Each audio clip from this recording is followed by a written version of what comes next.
Hey there everyone, and welcome back for more RPG Horror Story cringe.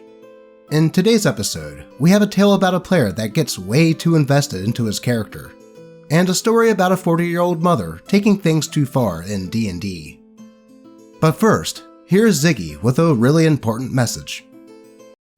Abonnieren und auf die Glocke klicken. Schnurrbit. Yay. He is such a wise kitty. Y'all should listen to him. But with that said, let's get right into the cringe. 3 paragraphs about the beard, and that was only the beginning. By Reddit user Trice3Row. I'm going to preface this with the following statement. To the player who did all of this in one of my games, thank you. You have made me a better DM. You have challenged my creativity, my patience, and my awareness. I now know what to look for when screening players for D&D. It was the summer of '92. Just kidding, it was actually spring of 2012. When I had my first encounter with this player. We will call him Ben. That isn't his real name, and I'm sorry to all the Bens out there. This isn't a story about you, but feel free to take notes on what not to do. Ben wanted to play a dwarf character in a D&D game I was planning on running. Ben was introduced to me by another player. No one in the current group knew Ben well, but that was okay. We were, I would like to think, a friendly, non-elitist, very diverse gaming group, and we actively welcomed him in. Prior to every campaign, I would give all of the players and their characters a bit of an interview to try to get an idea of what kind of game and challenges they would like to face. What type of character they were playing, what were the important backstory elements that they wanted to incorporate into the story, just general vague stuff. As this was a homebrew world, I did not foresee any difficulty in incorporating some of the more anachronistic ideas of the players and writing them off as lore and culture, if need be. I usually received roughly 2 to 3 paragraphs at most, and this has always been just fine with me. But not Ben. Ben gave me a 27-page backstory, written in size 9 Calibri. His character, who shall be known in this tale as Dwarf McDwarfstyre, was a king dispossessed of his mountain. He came from a long line of dwarven rulers, and a famed family of warriors known for their unique choice of weapon, being a falchion as opposed to the traditional dwarven axes and ergoshes. One of his requests was to have weapon proficiency falchion at the start of the game. Well, that was okay, I figured. Not too big of a request there. He tried to backstory in some epic level kingly resources, but I put the kibosh on that early. The party was only level 5, so that wouldn't be a good move. He then tried to explain to me that he had various dwarven connections throughout the world, and people recognized him. Okay, I gave him that. That's fine. Some interesting NPC interactions. Make the new player happy. Make him feel important. He then wanted to know where his lost mountain kingdom was. I placed it randomly in my world, in a large northern continent that was primarily ruled by an emperor. He explained that his family never recognized the emperor's rule. Okay, I said. No problemo. How about that is why your family lost their mountain? No, he responded. We lost our mountain due to a demon invasion.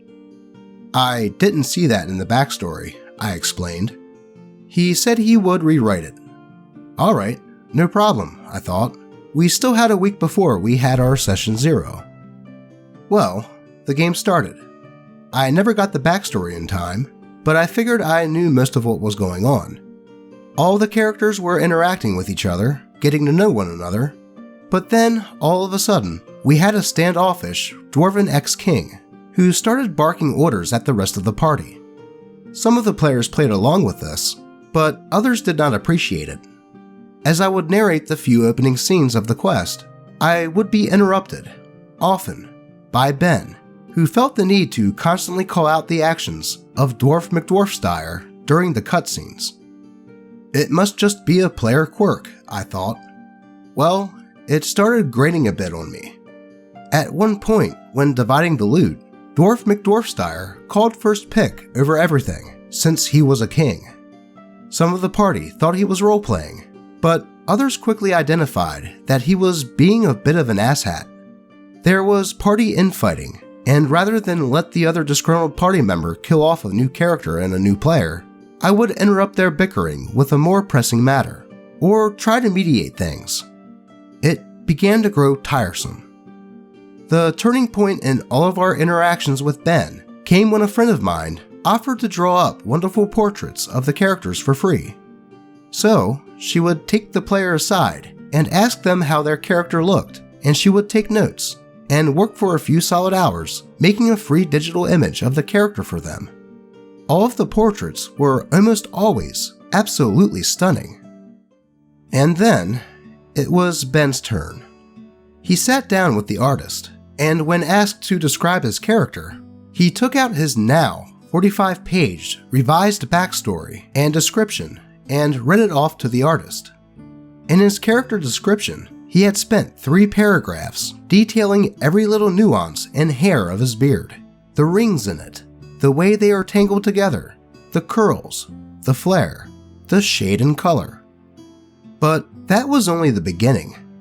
He then started explaining the complex workings of his apparent full-plate adamantine armor, the intricate details and runic script of his falchion, and the meanings behind each rune, the precise scuff marks on his boots, the color in his eyes, his character's favorite hobbies, the list goes on. After 45 minutes of discussion and watching the artist sweat bullets as she furiously tried to keep up with the description, he finishes. 2 weeks later, the artist doles out the character portraits. The party is extremely happy and impressed with how they all turned out. The artist received nothing but compliments and is absolutely thrilled with all the feedback. Except for Ben's feedback. The man simply frowns at the drawing and says, Well, that's not really how I envisioned his beard to look like, and his armor is a bit off. It looks like it wasn't made for him, you know? Everyone at the table was dead silent. He had to be joking, I hoped. No, I was wrong. Ben wasn't joking. He genuinely felt as he expressed that the artist could have done better. I turned to the artist and I could see her slack-jawed and tears in the corners of her eyes. The poor girl was speechless. And Ben didn't think much of her reaction. The rest of the session was spent with the party ignoring his character and over-DMing me their actions. Whenever Ben and Dwarf McDwarfsteyer wanted to do things, he was iced out for a session, but the player didn't seem to even notice.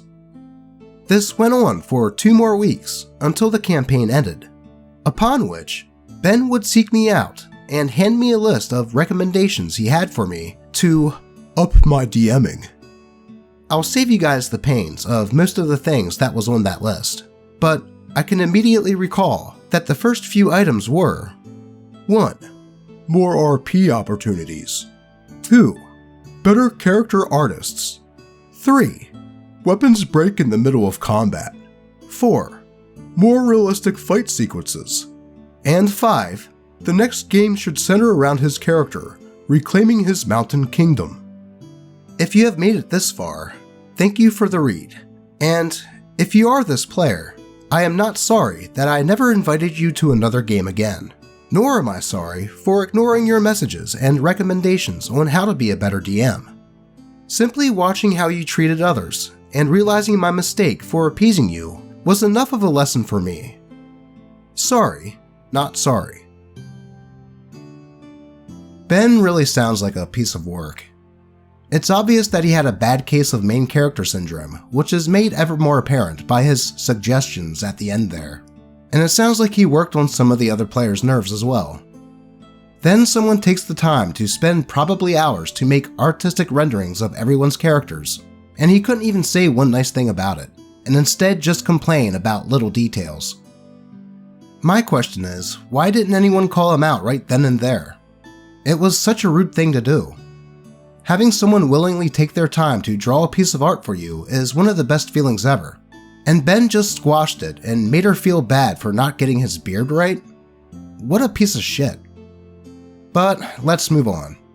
And before we get into the next one, I have to ask that if you're enjoying the video, that you roll a crit on that like button and drop a comment in the, well, comments. It really does a lot to help out the channel, and it makes Alice pretty happy too.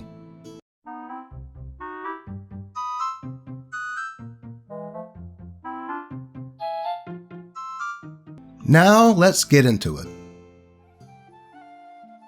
Let's whore out the newbie in front of my son, by Reddit user Blue Vieira. Alrighty, so I recently made a post about the hands down worst campaign I was ever part of, but after listening to some other RPG horror stories on YouTube, I realized I have a second smaller story, the story of my very first session of a tabletop game. When I was around 19, I was browsing through a comic book store and came across a group of people playing Pathfinder at a table in the back. These people seemed to be having an absolute blast, and I kinda stood there for a bit to see what the game was about. When the DM noticed me, he asked me if I was interested in watching or joining and invited me to sit in. Having nothing else to do, I watched the game and realized it was pretty much exactly my dream game. An RPG where you can literally do anything you want, as long as you're creative and cooperative.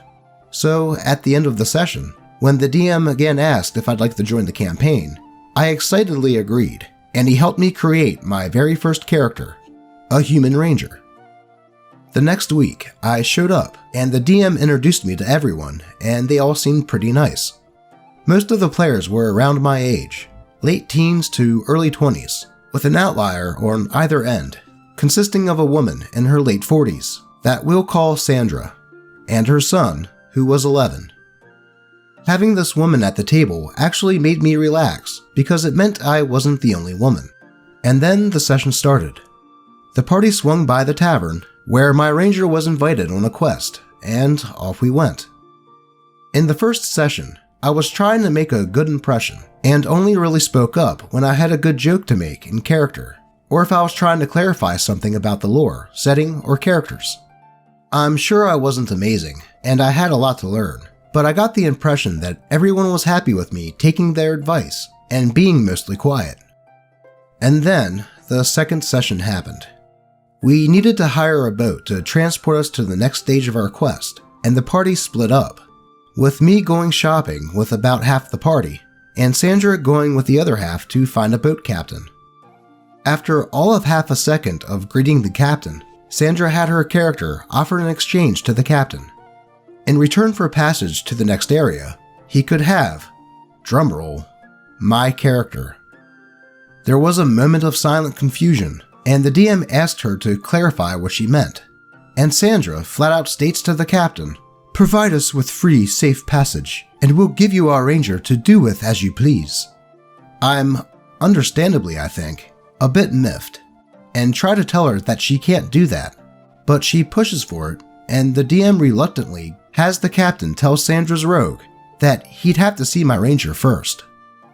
The DM kinda apologetically shrugs at me, while I'm trying to communicate with Sandra with gestures that maybe it's not cool to do this, especially in front of her 11-year-old son.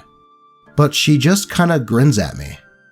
Skip ahead like 20 minutes, and everyone's character meets up at the tavern, where my ranger tries to earn some money by singing and gambling, and Sandra's character chats with the captain, trying to push him, and the DM, into accepting my openly lesbian ranger as payment for transport. I'm not sure why the DM allowed this. He was genuinely a great DM most of the time after this, but he allowed her to make persuasion rolls to try and sell my character into sex slavery. By the way, slavery was a part of this campaign, a part of it that my character was trying to fight against. I assume her idea was to have my character kidnapped, or knock me out in PvP or something, and give me to the captain. I'm not sure exactly. But anyways, the entire time this is going on, I'm out of character trying to convince her to knock it off, with one of the other players chiming in on my behalf, while the rest of the table just kinda giggled, as if this was funny and normal for Sandra. Eventually, my character passes a check to notice what is going on, and berates Sandra's rogue, and even knock her character off her stool with a thrown object. and the DM uses that as an excuse to have the captain turn her down, saying that he's not interested in violent women. Again, all of this had been happening with barely concealed euphemisms in front of Sandra's son. After that, we all decided to drop it and move on with the campaign. But every now and then, Sandra would have her character try to either prostitute out my character or sell her outright, although other player characters started to tell her off as well. Out of character, no matter how many times I asked her to knock it off, Sandra kept doing this until eventually the campaign ended and we rolled new characters. And with my new character, she never did this again. I'm not really sure what Sandra's issue with me was. I was quiet and maybe a bit annoying with asking how the game worked and stuff, but she never voiced anything negative.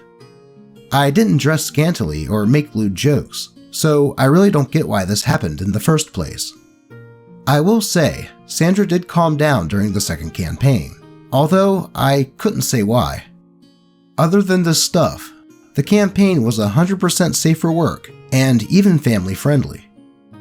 TLDR, the other female player at the table constantly tried to whore out or sell my character into sex slavery in-game, all while her son was sitting right next to her. It does seem kind of odd and childish for a 40-year-old woman at a table with people mostly in their teens and early 20s to pull something like this, especially with her son there. It does sound like maybe she had a bit of a problem with OP. Either that, or she just legit thought that it was a funny and fine thing to do. Thankfully, it sounds like she stopped pulling this type of thing. Though, the blame also falls somewhat on the DM.